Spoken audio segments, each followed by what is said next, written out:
so it's more of a commercial clay. So that amount, and I'm just going to prepare the clay before it goes on the wheel because it needs to make sure that it's not got any air pockets or any inconsistent textures throughout the clay. And what I'm doing is spiraling the clay around on itself in this kneading process. It's quite a bit like baking, but instead of exercising the gluten, I'm making sure that there's no air trapped inside.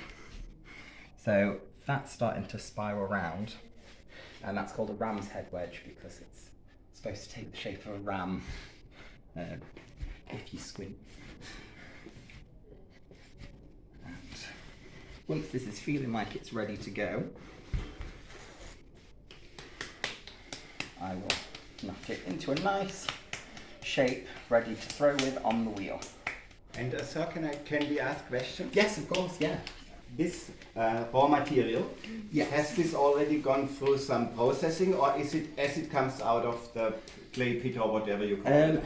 This has gone through a little bit of processing, so it'll be mined, dried out, and then mixed with other ingredients, which are all still natural and from the earth, and then it gets dried out in these big sort of sheets, and it comes out in these slabs, and then gets put into bags ready for sale.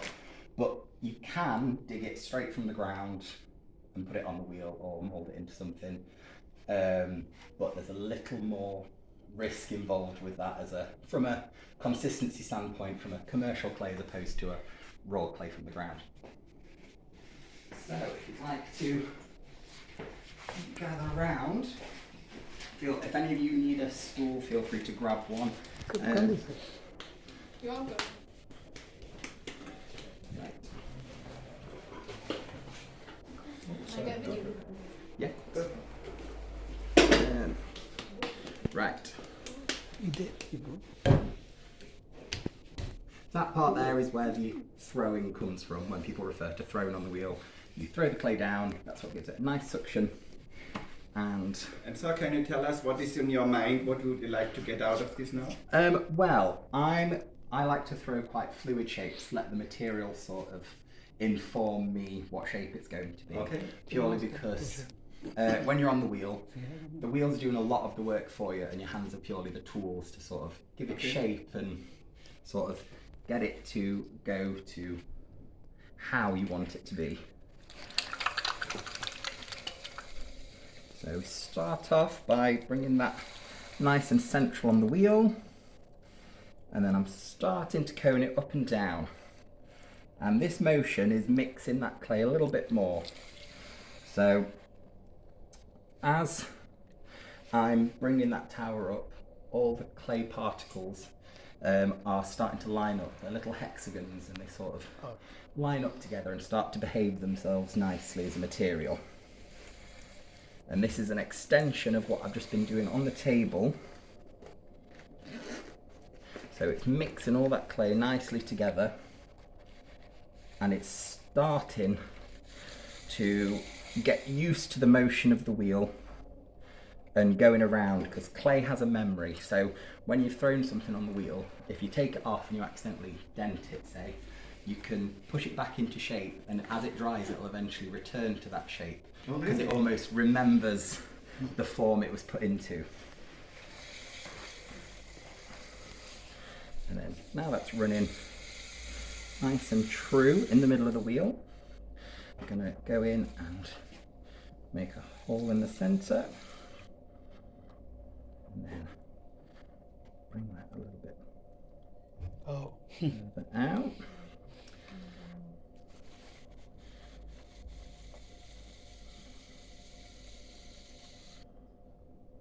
And obviously it's a lot easier nowadays throwing things on the wheel because it's all electric, but you can get ones where you power them yourself, which I've not had a go at, and I don't really plan to. I don't think I have the leg strength for it.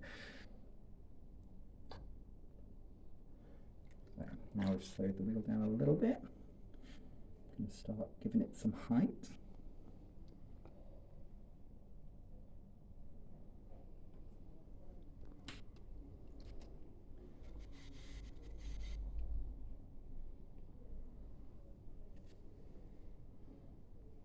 and it's all quite mindful when it comes to throwing, because it's sort of, you have to keep concentrating, but it's also just quite because it's a natural material you're working with, it's all quite reminiscent of when you're a kid playing in the mud, because effectively it is just mud at the end of the day.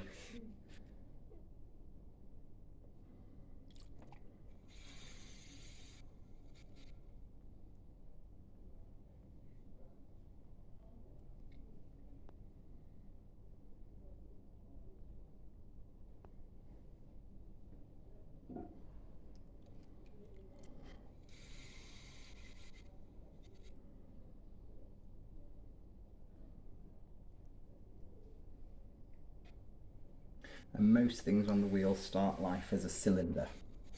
So, Okay. Okay. once you've got that basis of a cylinder, which tends to be the same for everyone, once you've got that, it's up to like the individual what they do with it. So it can become something functional like a mug or a teapot, or it can become something purely sculptural and decorative, which is just dependent on what you choose to do with it.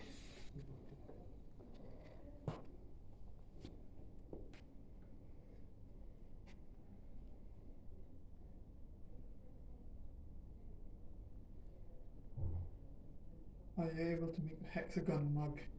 Also, Well, there are ways, once you've got a shape on the wheel, that you can distort and manipulate them. Okay. But you're right in thinking that is quite tricky on the wheel.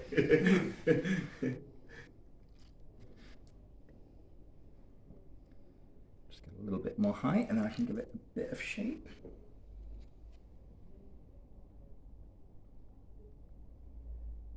so the taller it gets, does it get just smaller, like a circumference, a smaller circumference? Yes and no. It's coming in because I'm choosing to do that. Like you can make it go out like a bowl, and from the very first, once I've pulled out from the centre, you can make it go up into a bowl shape. But because I'm making it go into a cylinder and sort of training those walls in to make sure everything's nice and sturdy. Everything on the wheel does want to go outwards, just as the nature of centrifugal force. So a lot of what potters do is plan ahead and think what shape do I want. So if I want it to have a narrower neck, do I need to make sure I throw it narrow to start with, because it's very easy to, now I've got this, I could pull it outwards, make it wider, it'd be a lot thinner on the walls, but I could pull it outwards, whereas bringing it back in from that shape would be tricky because it has to fold it on itself and try and sort of work against itself. So you always have to think ahead. Sir, since you were not here when I talked to the ladies, I was telling them that we are in that Ashbourne Gateway Center, so we are a Christian group, and we have a text in the Bible. It's in Jeremiah 18, where a potter on his wheel was doing a work, but then it basically cracked. I don't know what would now cause a crack, because when the prophet observed the potter, it was the first attempt failed. But then he again took the clay and made another thing of it. So what would be causes to mar that clay? When would we have to start again? What can happen that you will start it again? Well, you can overwork clay. I see. So it eventually gets a breaking point. But things as simple as it drying out, not using enough water. Oh, I see. Even though it is like a soft, like soggy material, Yeah. friction builds up surprisingly quickly. So if Okay. I just left my finger on there, it'd eventually dry out and start to Oh, drag. I see. But the wonderful thing about clay is until it's been through the kiln and it's called a bisque firing and turned into this sort of colour, you can endlessly recycle it. So I this, see. if I wanted to, which I might do now, just as a demonstration, I'll just put my wire. So say I've been making this, I don't like the shape that's happening, or it's gone completely wrong. I might cut it in half just to see what the wall's like. But if I can pop it onto here just to dry out for a little bit, and I can re-wedge that back together, which I'll do in a second, and I'll throw it back onto the wheel and do exactly the same process that I've just done. Oh, that's very Which is- nice to demonstrate. which is- Literally, that is really I nice. will just wash my hands and then So satisfying. Oh, the entire thing. We have to do adhesives. Just got a lot of patience. Yeah. So some of my friends do pottery for. How did you come to like pottery? Is this something from young, or did you later develop this? when I was growing up, Yeah. I spent a lot of time at home in my bedroom making stuff out of plasticine. So I've Oh, I always had see. that sort of Okay. like Play-Doh, and then it went to plasticine, and then it turned into cake decorating. Okay. And then when I went back into education, got my hands on this sort of clay and just got hooked. Okay. It's, Yeah. it's a very sort of... Now, would I understand that many people still like handmade products, prefer to maybe machine-made products? Is this how pottery survive? Yes and no. There's different ways, especially in mass production for pottery. Yeah. So there's something called slip casting, where the material, this is plaster batt, so Yeah. you would make, say, a mug out of plaster or Yeah. 3D print it, which is a very popular thing to do nowadays. Make a mould out of it in plaster, and then you pour liquid clay into it. The water gets absorbed, you pour out the remaining slip, and you're left with like Okay. the vessel. So that's sort Okay. of how mass production Okay. tends to work. Okay. Pottery hasn't really changed too much over. Okay. There's some things and results that you can only get from the potter's wheel or doing it by hand. Yeah. Or Yeah. so even in mass production, there's still like Denby's fairly local, and Wedgwood is like a good example. They still have people who are throwers who certain orders they'll have to throw. Okay. Is thrower another name for potter? Yeah, thrower is someone who makes pots on the wheel. Then there's sculptors who will make like the fox sculptures. Oh, I see. Or there's people who sort of fall in between, so the like blobby sculptures on top. I There's see. some things that I've thrown on the wheel and then added to. So Yeah. it's there's so many different facets within Yeah. pottery. It's nice wide ranging. So now, So maybe ask a name? Matt. Matt. Matt, is there just sometimes the pottery breaks? Is there anything you can do with a broken pottery? There's a Japanese tradition called kintsugi, where it's beauty in the broken. So they fix pots with Okay. usually gold, I see. and create a feature of the damage, which is quite a nice principle to like go with. If it's not been fired, you can just recycle it. And sometimes you can just embrace the damage, unless it's a functional item. So if it's a handle of a mug, not always ideal, but there's nothing stopping using that as a pen pot instead of a mug. So this clay now that I've dried it out a little bit is back on the wheel, and it can be made into something else now. So the buckets which are down by the sink, Yeah. that is all clay that people have used. It's not quite gone right. Oh, I So see. all that clay will get put through that pug mill, which is a mechanical version of what I've just done with the plastic Yeah. back on the table. And that will all be gets reused. recycled. Oh, so I see. Okay. it all goes on to have new life Okay. as something else. One again, you can say.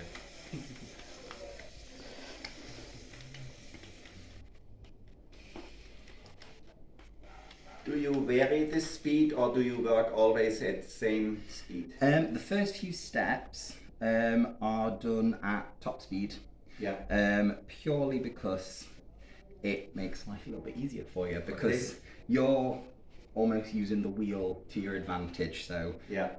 I'm just being an immovable force, and the wheel is pushing that clay around, so I can just get it perfectly centered in the wheel.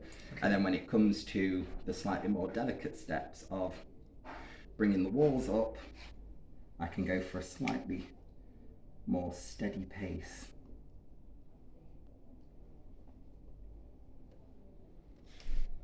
That's not to say the way I do it is the only way of doing it. I'm sure there's potters out there who do the whole thing at either a full speed or a slower speed.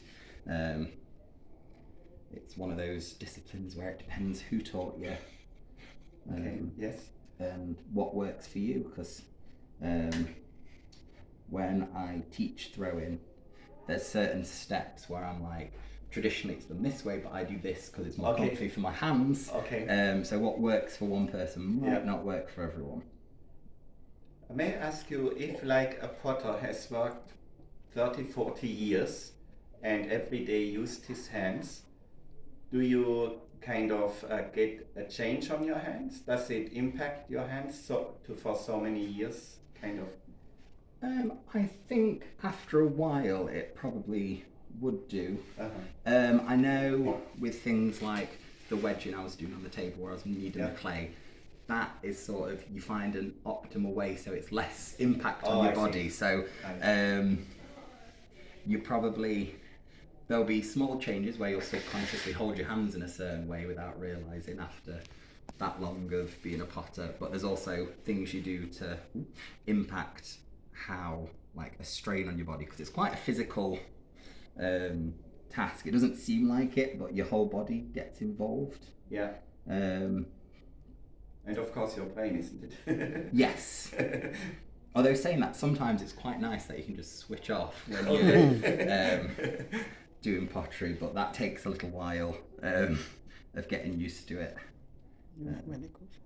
Sometimes when I'm pulling up a wall like I'm doing now, I will forget to breathe because I'm concentrating so much. Yeah. Okay. But then sometimes I can talk all the way through it and not have to think about it. So it's, How long have you been doing pottery? I've been on the wheel just over a year, but I was doing it at university, so my final year was all throwing, so it was sort of fast tracked. Okay. But so I'm quite early days in my ceramics, but Sarah, who is the owner, one of the ones you spoke to earlier, she's been throwing for I think about 30 years. Okay. Because she worked with one of my lecturers at uni, Oh, I see. and they both did the MA course Okay. in Stoke-on-Trent around when I was born. Okay. So that's the only reason I know or remember that. So she's very, very, very further along, shall we say, in her career than I am. Yeah. So did you do it at school? Like, did you do art GCSE? I did art GCSE, but we didn't have any Oh, you didn't have ceramics that? in my school. So I was more of a painter and illustrator, and then just did sculpting and things at home. Oh, okay, fair enough. Never out of this sort of clay. But that sort of tactile nature of working with my hands was always there.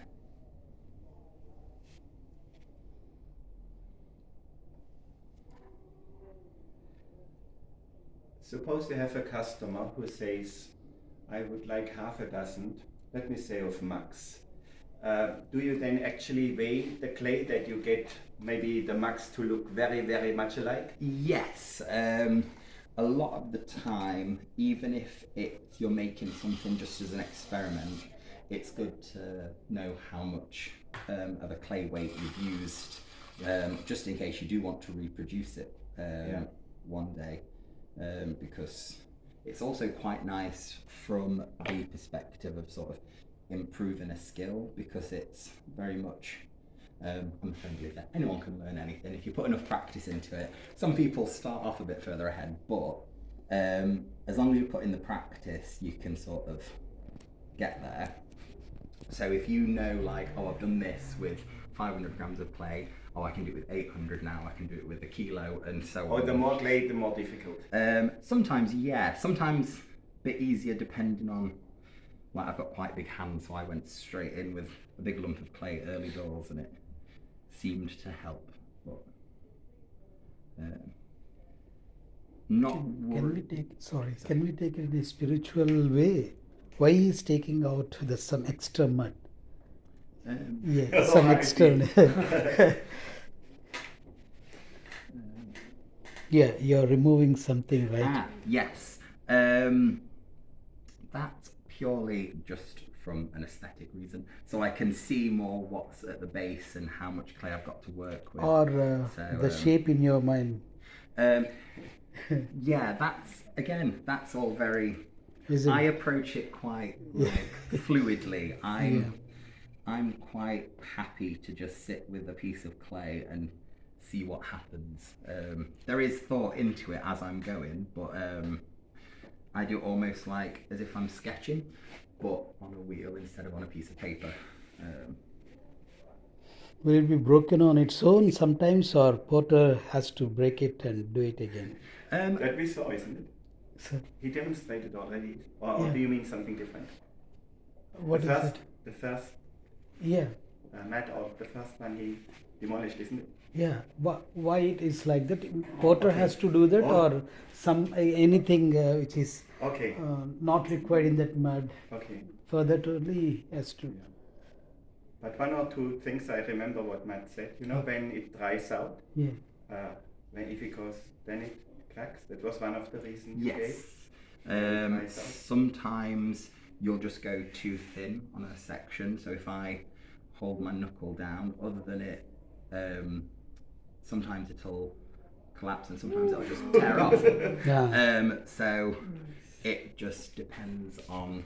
Yeah, that I understood. From straight away from here, why don't you make it again? You're letting dry. Purely just from a technical standpoint, that's got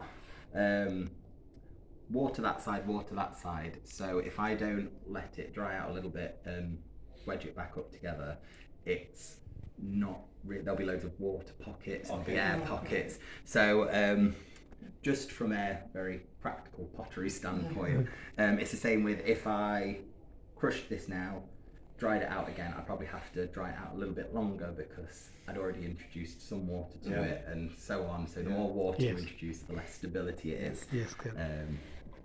When you get the clay from the supplier, there's a fixed water content, is it? Yes, they've Some number.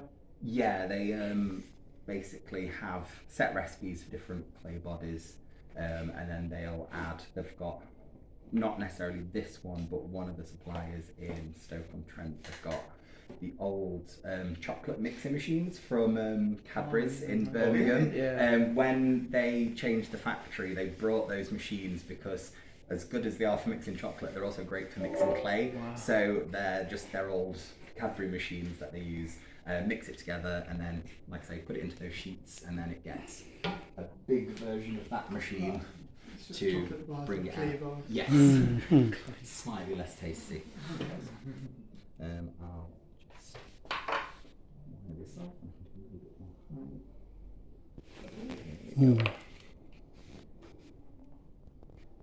Yeah, sometimes clay, depending on the type of clay, it's quite forgiving in what you can do with it.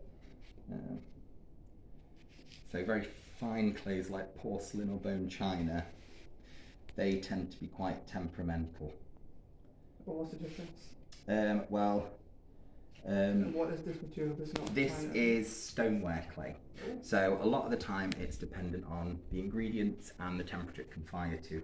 So your stoneware clay bodies are quite high firing, but they've got very sort of I say quite natural ingredients in them, whereas, well, that's a bad way to describe it, but things like porcelain, they're all very like pristine, quite pale ingredients, so you get that nice fine, strong texture. And things like bone china traditionally do have bone crushed up and mixed into it, which gives them the stability to be so thin that you can have them wafer thin, light will pass through them, whereas stoneware is a little bit more robust. And then you've got earthenware, which is another type of clay, which fires to around 1100 degrees, whereas this will be going to about 1240. So it's still all raw materials from the ground, but just brought together in a different way. And how long does it need to be? Do you say furnace or oven or fire or? You once say I was going to keep this. This was a really big mug. Yeah. It'll dry out and shrink a little bit. As soon as it goes bone dry, so it'll go like very pale, like the ones on those shelves. Okay. That's this clay, but dried out completely. So they are not yet burnt. Yeah, they've not been Yeah, fired yet in the kiln. Or you call it fire and Yes, kiln. fire and in the kiln. So once this clay is dried out fully, Yeah. it'll go through the kiln at their initial firing, which is around 1000 degrees, give or take, varies from pottery to pottery. And then they come out in this very warm, sort of biscuity colour. Oh, this becomes this? Yes, this turns into this. Okay. It's quite sort of transformative clay, so it's fun in that way. And then once it's glazed, it will turn whatever colour glaze you put on. But if you see this sort of pale buff colour, that's what the same clay goes into next. So it's sort of always transitioning. So this is a further stage from there. Yes. Further yeah. stage from there. So if we took one of these, Yeah. or if we took one of those and just fired it to the highest temperature, it'd turn into that. Okay. So that's still slightly porous. There's still a little Oh, bit yeah. of. Okay, I can actually see that next to the third one from you also. This one here. This yes. is already. Yeah. So it has to stay quite sort of. You don't fire it to the top temperature if you're going to glaze something, because it needs that like porousness, because the glaze is just again raw minerals from the ground suspended in water. So when you dip it in, the water gets absorbed into the body and it leaves the surface of those materials, which all melt together in the kiln. And Matt, is the potter also supposed to have that skill? Usually yes. If it's in industry, probably not. It'll be certain people will be they'll be like designing it, certain people will be making it, certain people will be firing it, certain people will be glazing it. But somewhere like here, you sort of have a bit of all-round knowledge. Yeah.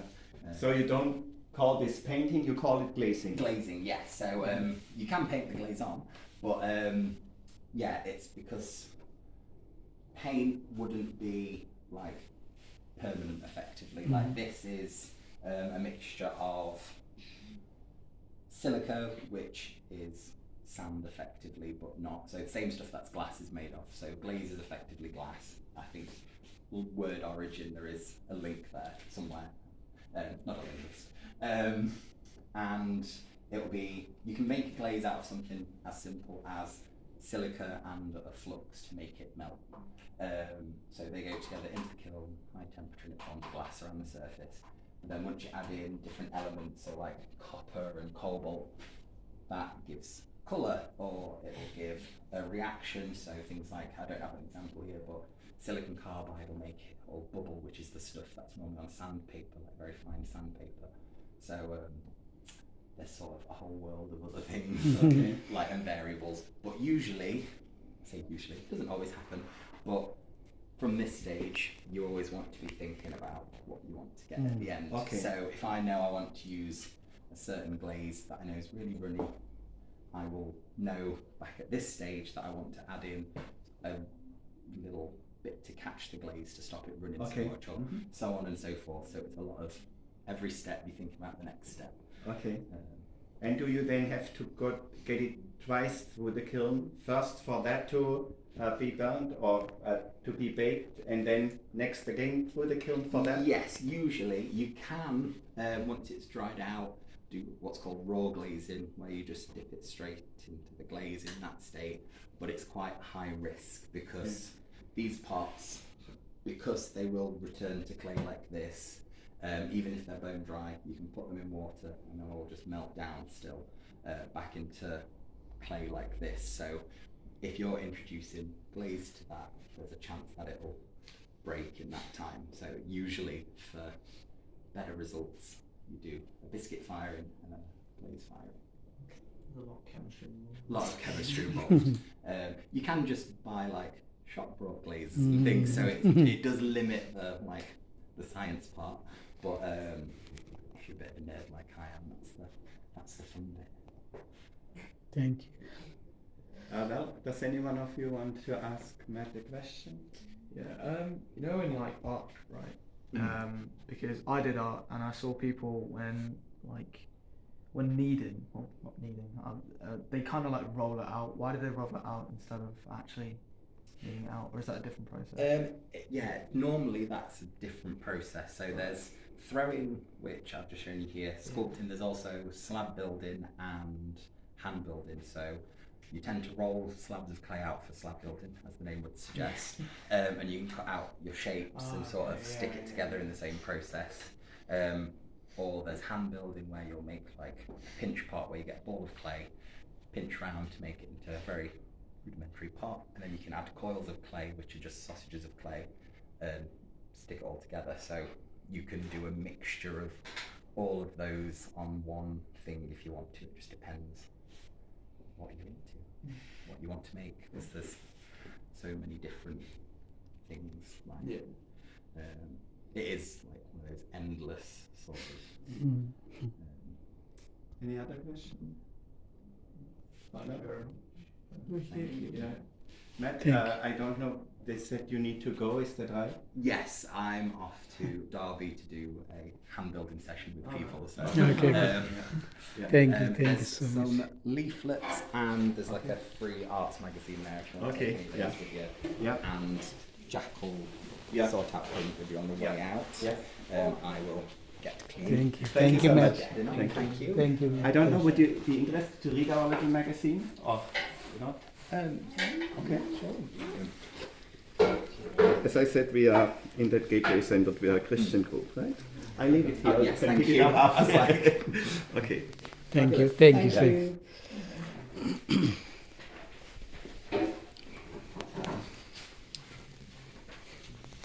Matt, is it also you who does the groups who do hands-on? Do you also, then, because I know you can book also for hands-on work. Yes. Are you doing sessions? Sometimes I do that. Sometimes it'll be Helen, who's Okay. one of the ladies you spoke to. Okay, earlier.